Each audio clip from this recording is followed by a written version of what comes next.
and you gotta like move it fast. You kind of like twitch it super fast. It's pretty decent one though. There's one person that bog likes more than me, and that's my buddy Tim at Hammond. That's actually where we're at. We're at Hammond's Fishing Center. So we're going into topwater season. It's getting warm. These fish are schooling up. And these guys on Lanier, I don't care if it's spots, largemouth, smallmouth, whatever. These guys are experts when it comes to topwater fishing. They know a bunch of sneaky kind of, under the radar baits and that. So we're gonna jump in here, talk with Tim, and kind of get a layout of some sneaky top picks for topwater fishing to draw some of those big surface strikes, dude. Absolutely sick, that go on throughout the summer. So hit that like and subscribe button. Let's go in and see Tim. Come on, Buck. You want to get in? Go see Tim. Where's Tim? Where's Tim? Oh, his best friend. I swear that dog likes him more than me. 100%. I feel so important being behind the counter. I got Tim right here. He's broken up. So Tim, I see a range of topwaters. I'm gonna kind of pick out the stuff that I haven't really seen that much of. Okay. What is this clear one right here? So the Lobina lures. Okay. They're really known for their poppers. Okay. But this is kind of like a skimmer style bait. Okay. I like the clear one. Okay. It's fantastic on like pressure days. Right. On your bright days when there's a ton of boats out there. Right. You pick up your clears. Is that a walking style? You can walk it. But what I like to do is run the reels, just 5 or 6 reels real quick. What we're seeing with forward-facing sonar too is these fish are far more reactive than what you expect. So like sometimes the walking isn't actually fast enough. And you guys see that with spots all the time, but it's also the case with largemouth. They want to see something getting away from them, and they want to chase something that's really trying to get away from them. So when you're popping it really quick and you're trying to get away, it gets them. And you kill it, and then just kind of they close the deal. I saw some of that today, actually. So what's another one that you would fish like fast like that? Well, that would definitely be your spooks. So, I like the spooks just because not as many people throw them anymore. That is true. People just forget about it. It's old school. Yeah. They forget about it. I also go with the clear, especially on those tougher days. Yeah. Your bones and your chromes have their place. This is actually one of my favorites right here. Yeah, Cane Walker's a really good one. Super affordable, and I'm kind of doing the same thing I am with the skimmer. I'm pulling it, and it's just spitting water everywhere. On all of these, are you fishing them on braid to a leader, or what's your setup from every day is different? Okay, every day is different. I don't mind if I'm not catching stripers. I won't throw braid. Really? So braid every time you catch a striper, it digs down in. Yep. It's just a pain. Okay. So I'll throw 15-pound big game. Okay. 15-pound P line, stuff like that. Okay. So that's what I prefer to throw because it just doesn't dig, and every cast you make, it just right. So all of these though are on like a 721, like pretty quick route. 7.3. Yeah. 7.3. Yeah. Your 7.3 and your ace. I love the XGs. Okay. So I'm throwing all of them with XGs because I'm only making 5 turns versus having to make 8 or 9. If you want to slow down, you can, but you want to always pick up line when they hit it. All right, so what are some other? I see an Ima there. Is that the skimmer or which? No, this is the baby little stick. The little stick. Yeah, what are you doing? Baby stick. It's the same as you can. These two are the same base. Okay, I'm doing the same exact thing with them. Okay. 90% of the time we're scoping with it. Yeah, we're just seeing how the fish are reacting to it. So if a fish is just really lazy and the day, and I can just sit there and walk it, I'm gonna walk it. Okay, because it's a lot easier on. Right. But 90% of the time, we're seeing how they react and scope. We're reeling it away from them, we're killing it. We're reeling it away from them. Really? Or we're just straight reeling to that. We can't. Are you changing the angle of your transducer to see that better? Yeah, you just one click up, adjust your install depth. Live scope and accuracy. All right. I do see something super duper sneaky that I've played with spots, and that's the Jackall Riser. Yeah. That is the weirdest bait that I have ever thrown. But dude, there's times when you'll throw a fluke to them, not catch it. You'll throw a freaking walking bait. And it's kind of the same as the clear baits here. Okay. Doing that on like super pressure days. Right. On spinning tack. On spinning tack. One out of these that will throw it on spinning tack. You can throw it a mile, cast it out there on like straight 10 braid. And you just reel it across the top of the surface. If you just slow reel it, I know it kind of makes a baby wake. Yep. Right. But what we like to do once again is, scoping fish with it. Flicking it out to them, right. Reeling it away from them, and then when you kill this bait, it sinks to them. I noticed that. So and that's it's effective on those days when they're really it's crazy effective. I've never seen fish react to a little hard bait like I have. It's more of an open water type deal for me. 100%. Don't really catch them up shallow very well on it, but it's definitely very effective with the brush. What else do we got? I see some like chug style bait. Yeah, you got your standard chug ones.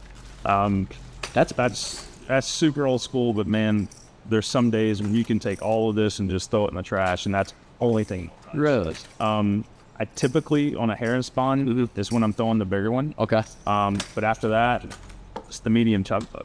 And are you, I know we always talk about with like popping style baits, like the bubble or that's the sploosh. Everybody loves sploosh. What kind of action are you trying to get out of it? Once again, it's all about looking how they're reacting on live scope. Yep. Of course, everybody's doing it, so you're just literally looking at them, and if you slosh it real slow, and they're just like, come up and look at it, and that's not what they want. Yeah. I'm going to take it, and I'm going to reel, and I'm going to just chug it real hard. Really? I actually noticed in Florida there's a pop and frock, but like that on headwaters, where if you're not like almost like diving it down, you're not getting bit. It's a really funky deal. Shower blows, right? Okay, shower blows, kind of like the cane walker, but a little more subtle. Like This is one that I absolutely love. Just to walk. Okay. There's something about the chrome shower blows, man. When you're just slow, steady walking it, I can't. I don't know what it is about this bait. I mean, I can do the same thing with a cane walker, but they just don't eat it like they do with shower blows. I noticed the spit on these is a little more subtle, and it comes through the water easier too. So you can kind of walk it, but you move it quick. It stays on top, in my opinion, a little better. Okay. Like it stays up instead of like constantly nose dag. Down in the water. Stays up. Interesting. So, and you can run it in chop too, which is really nice. What do you mean, like just Like a lot of boat waves. Oh, It stays up. So that actually leads to another question. Are most of these walking style baits more like slight chop to flat water versus the popping style baits more like kind of like chop water to like it's Nah, I'm just gonna the way I fish it and the way a lot of these guys fish it is they're gonna be on one of these that day and I'm gonna throw it. It doesn't matter what the waves are. So you don't have like 5 rods exactly with top water, or maybe a clip and you're switching out between. All right, I do see one that's a little more subtle, and this is actually something that I learned on near is you guys will fish these jointed, like the Spro or the Sebile, almost as a top water, or maybe like an inch or two under. Now you want it weight.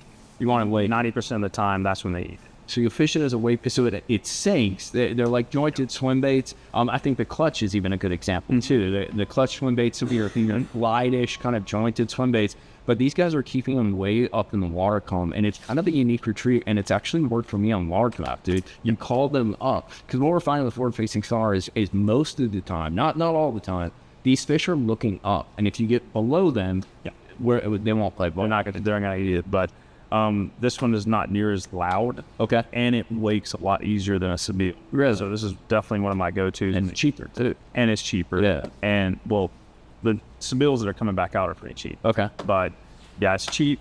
It's out chrome. And such a love dude, if you ever near, just grab chrome. Go to a herring spawn and look at those baits that are popping. They're all chrome. So especially when they get up shallow.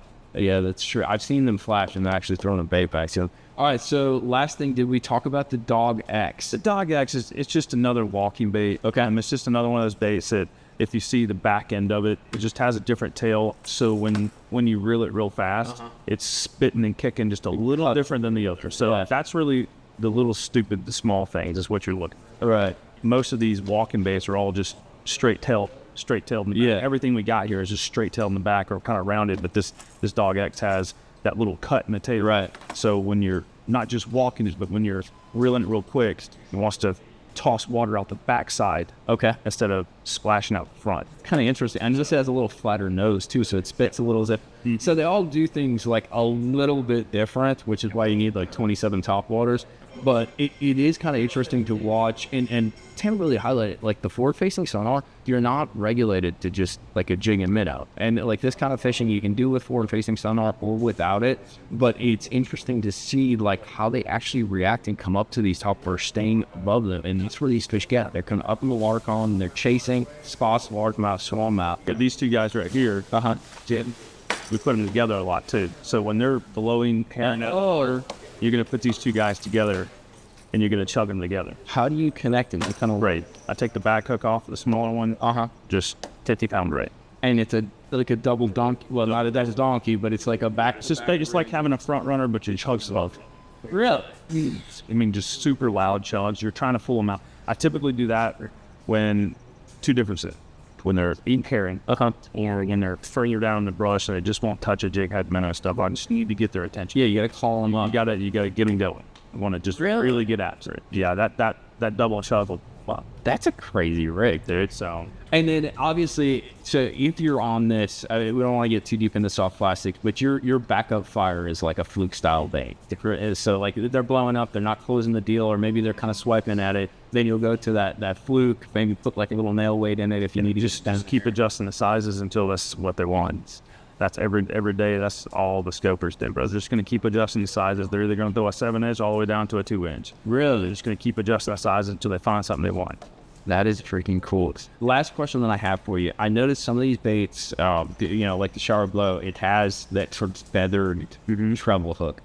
Is this witchcraft? Is this alchemy? Or do you like a feathered treble hook? I mean, sometimes the feathered treble adds a little extra flash, but also sometimes it keeps it higher in the water column. Yeah. So adding that feather kind of keeps the back end of that bait up. So there is something to it. Yeah, there is, but it's more of a flash thing for me. It's more of a confidence thing, really. Right. So if you guys got any questions about this, you can hit Tim's up at, what is it, Hammondsfishing.com. Hammondsfishing.com. I'm going to go to Lanier and play around with some of this. The herring spawn is actually happening and it just beginning. So I'm going to kind of grab a few of these and go play with them. But check him out. He's always been a super good dude and super insightful with Lanier. And don't sit on the top waters, dude. Even if you're fishing largemouth, smallmouth lakes, it's really that time of year as this water heats up. They start schooling. They're not down on the bottom. And it's a great opportunity to close the deal on some fish you're seeing on your forward-facing sonar. Oh, it's so fun. She likes him more than me. But it's a good opportunity to close the deal on some of these forward-facing sonar fish that are continually seeing this jig-headed minnow and make them react. So appreciate it, Tim. Yeah, man. I'm going to go fishing.